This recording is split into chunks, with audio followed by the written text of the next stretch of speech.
Welcome to week 2 of ACE 256. This week we're going to be talking about the coach's role, athlete development, and the long-term athlete development model. Most coaches are former athletes. There's often a misperception that athletes automatically make great coaches. There are plenty of examples where that is not the case. Anyway, if someone were to ask you why you decided to get into coaching, you might say one of the following statements. 1, I like sports. 2, I like the game and enjoy it and want to stay close to it.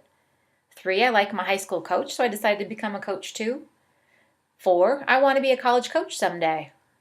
5, I needed to declare a major, and since I enjoy athletics, I decided to try physical education and coaching. 6, I like the prestige of being a coach. 7, I think I would enjoy the glamour associated with coaching. 8, you get paid extra for coaching. 9, I like working with kids. Or 10, it looks fun. Regardless of your reasons, the coaching profession has certain realities that must be considered before venturing into this career field.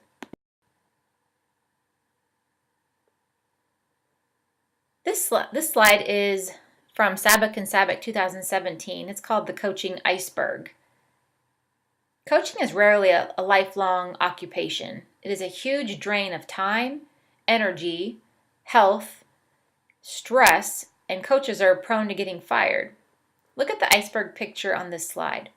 You can see the multitudes of coaching duties and stressors below the surface. This tells us that the glamour and the fun are a small percentage of the coaching profession. What is the coach's role? There are many duties that will be listed later of the coach, but your two main priorities must be to develop athletes and develop people. Think back to some of your most positive experiences as an athlete. Can you remember the coaches you had and some of the things you appreciated most about them? That question usually yields responses that surround the notion of the coach being a great teacher of the game and a great person of character. You never hear about the results of games or the drills that you did in practice. It usually stems from things that are not outcome driven.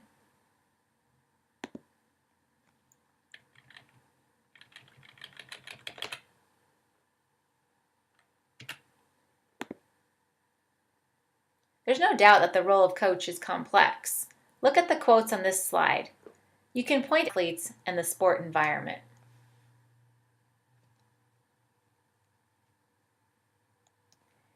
Here are some specific duties of coaching. These are most likely from a high school coach context. You can read through these on your own. It's an extensive but not an exhaustive list.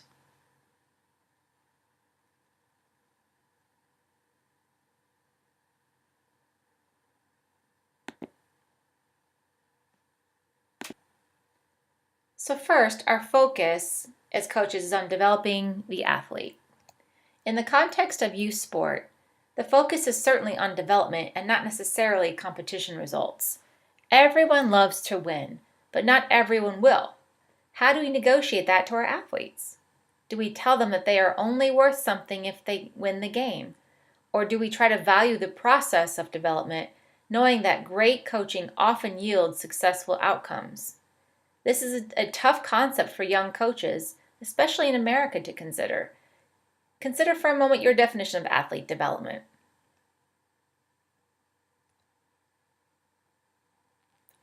Coaching scholars now believe that athlete development should include developing the whole athlete. This means that equal attention is given to 5 categories: technical, tactical, mental, physical, and social. This model should become extra familiar to you as you go through your coaching education, as it will serve as the cornerstone of your training plan. Some of the current talent development concerns are that we tend to cherry pick talent to play on super teams instead of develop who we have. It is easy to win when you have the most talented players, but how much development is occurring? The other issue here is that we tend to label kids early on as talented or not. Even at ages as early as 7 or 8, we see kids getting labeled as really good or terrible. It is easy to make the distinction between kids that are naturally athletic and those that need time to develop athleticism. But being athletic and being highly skilled are not the same thing. Because of the emphasis on competition and not training, the athletic kids will score a lot of goals and make a lot of steals, but it usually means they are bigger and stronger than the other kids, not necessarily more skilled. This early labeling is crippling youth sports. The athletic kids get the cheers and praise, while the other kids are left to feel like they are inferior and likely to quit sport. What is frustrating is that I have never seen a great soccer player at 7 years old. I've never seen a great basketball player at 8 years old. I see potential in every 7 or 8-year-old because they have yet to realize what they are capable of or what their passion will be, and it is the job of the coach to cultivate that passion and potential. Other concerns in talent development are that coaches don't recognize the developmental age and appropriate skills and training necessary to develop kids of different ages. This goes into ignoring the basics. We have seen coaches that assume kids have all the basics down when they continually learn agility, balance, coordination, speed, and strength. Further, we see coaches using adult training models and methods without an eye towards true development. Little kids are not mini adults and should not be trained like little professionals. Also, we tend to overcompete and undertrain and therefore underdevelop the athletes. We should be training 3 times as much as we compete. In some countries, they don't even keep score of any games until they are kids over 13 years old.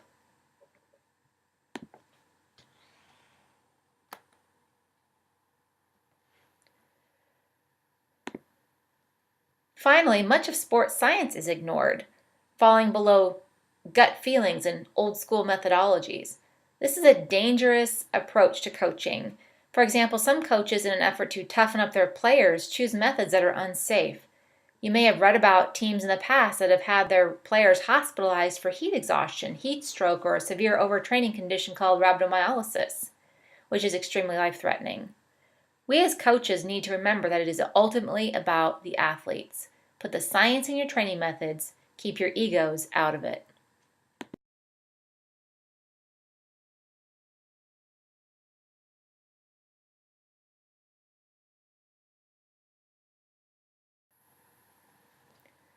The profession of coaching requires more than just having been a former athlete. There is much research to show that coaches should have specific types of knowledge. The 3 types of knowledge outlined by Cote and Gilbert and adopted by the International Council for Coaching Excellence are professional knowledge, interpersonal knowledge, and intrapersonal knowledge. Professional knowledge is knowing about the sport, athlete development, sports science, coaching theories, methodologies, and foundational skills. Interpersonal knowledge is knowing about the social context of sport and understanding about the importance of relationship building and having relational skills. Intrapersonal knowledge is reflecting on your coaching practice to promote self-evaluation, as well as understanding who you are as a coach so you can develop a coaching philosophy and always striving to learn more. This class will give brief summaries and overviews of each of these knowledge types. There isn't nearly enough time to cover each of these in detail with the constraints of this course, but if you continue in your coaching education, your exposure to these knowledge areas will increase. Since we are focusing on youth sport in this course, it is important to keep in mind that youth athlete development is and should be much different than adult or professional athlete training. In your reading this week, you will look at the long-term athlete development model. This is a framework for coaches to use to understand what they should focus on in general as they prepare to train their young athletes. This is the long-term athlete development model, or LTAD from now on. You can see that the stages are labeled according to the ages of the athletes. Become familiar with the stages as it pertains to your own coaching goals, but also for the upcoming quiz in this course.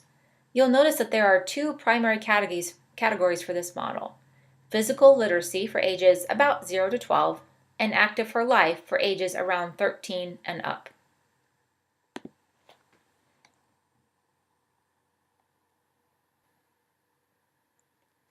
Beginning with physical literacy, what does this mean?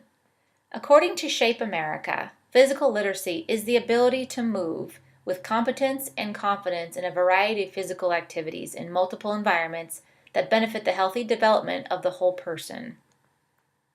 The environments are ground, water, snow and ice, and in the air.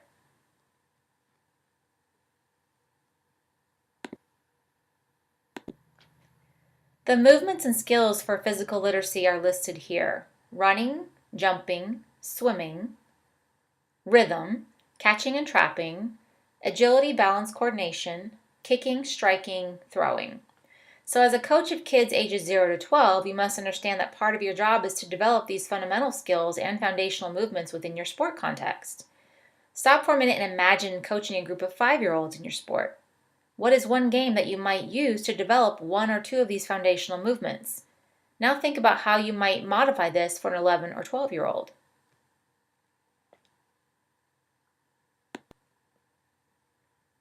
Remember that at this stage, there is a great emphasis on fun, safety, physical development, character development, and not necessarily winning. Kids can understand about sportsmanship, humility, empathy, or ethical decision making. Only after all of these things should the emphasis be on winning. This isn't an anti-competition mindset. It is simply recognizing that sport is about more than just competition. I coached collegiate soccer for 10 years, and I can remember a few games that were really exciting and impactful. But I remember more than anything the players, the relationships that were made, the team struggles, the celebrations, and the laughs. Keep things in perspective. Go beyond the competition to discover your role as a coach. The success will follow.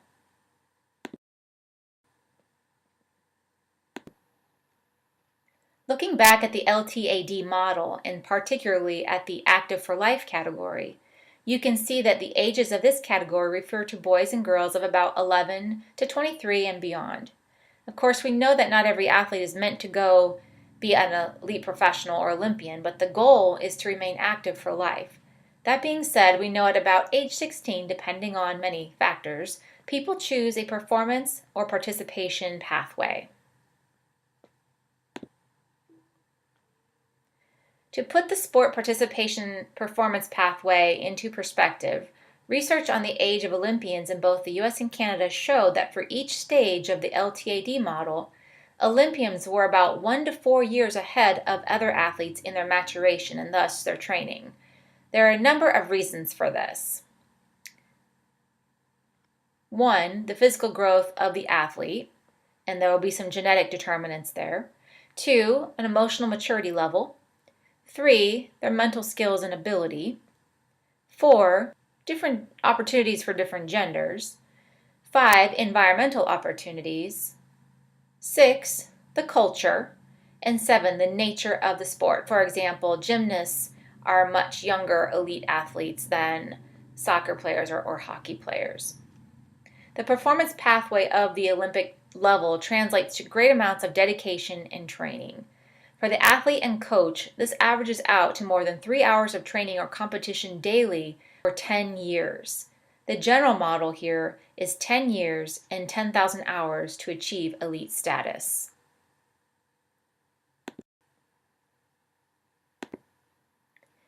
Keep in mind that not all kids are the same. They differ on 3 main levels. 1, chronological age, or the number of years and days elapsed since birth. Children of the same age can differ by several years in their level of biological maturation. 2, developmental age. So you should consider growth, maturation, and maturity. Growth refers to observable step-by-step changes in quantity and measurable changes in body size, such as height, weight, and fat percentage.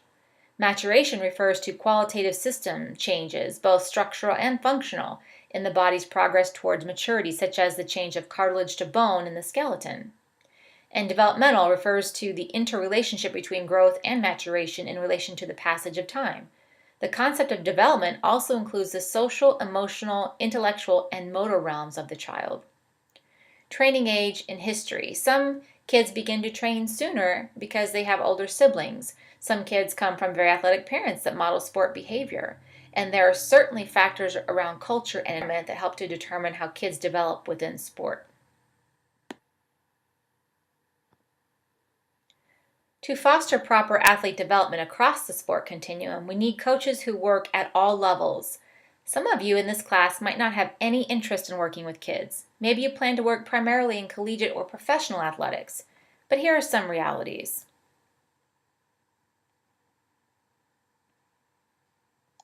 The key principles of success and talent development are the same at all levels. You will want well-prepared athletes. With that being the case, you as a college coach or a professional coach will have influence over parents and coaches of other tiers of development. Having knowledge of proper athlete development at all stages will allow you to influence these groups at lower tiers. Most likely, you'll work in camps and clinics for kids. It is wise to know how to work with kids. You might end up coaching your own kids. Like me, I coach my 7 and 8-year-old, going from coaching collegiate for many years to now coaching kindergarten and beyond. And finally, you should realistically plan to take 8 to 15 years to climb the ranks in coaching before you land your dream job. And it is likely that you will coach kids in the meantime.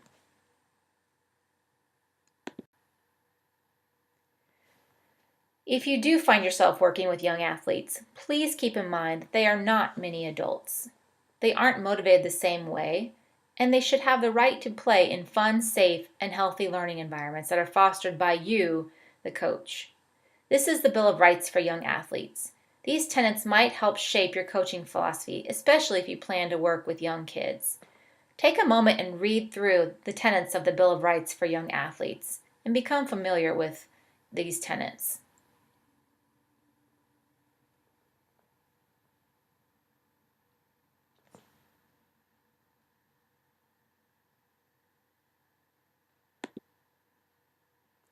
The following few slides are just resources about places that coaches can go to find positive coaching methods or positive messages regarding coaching. Positive Coaching Alliance at www.positivecoach.org. Also, you can go to the NASPE site at www.aahperd.org/NASPE or the Michigan Youth Sport Institute, and another resource called Mom's Team.